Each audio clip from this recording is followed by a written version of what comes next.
Now, if we'd like to go into a more in-depth analysis, we recommend going into the loan risk or the business risk module.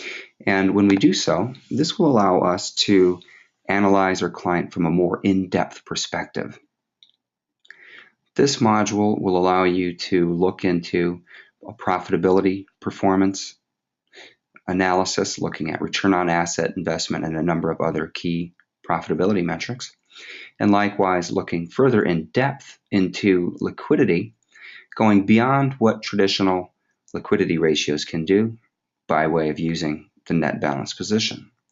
Net balance position allows you to dig deeper into a company's performance, teasing apart the balance sheet, seeing where various assets exist, and understanding that if a client has a certain amount of money in the accounts receivable and inventory, that this might not necessarily lead to good liquidity position, that they may indeed be sitting too long on their inventory and taking too long to collect on their accounts receivables, thereby allowing this analysis to tease apart the balance sheet, account for those various inventory and accounts receivable inefficiencies, and give you a much more in-depth cash liquidity analysis.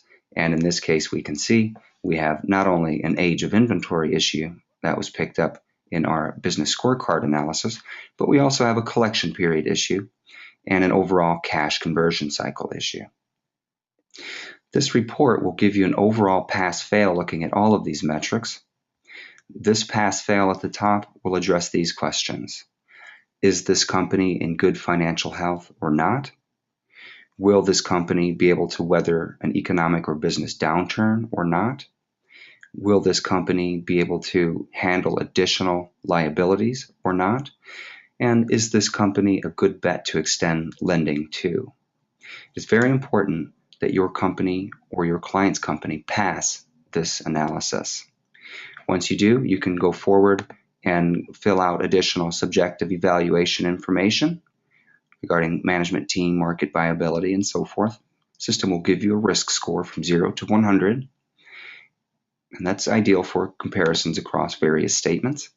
And likewise, industry-specific subjective information could be filled out by you manually as you go through the system and key in your subjective analysis on these various features and facets of the business.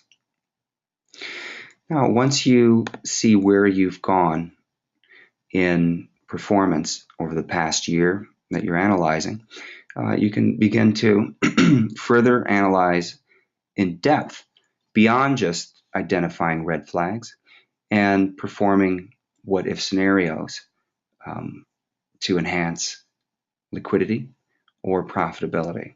You can do so by directly clicking any of these metrics or by going back to the report list and selecting from our what-if scenario modules themselves directly.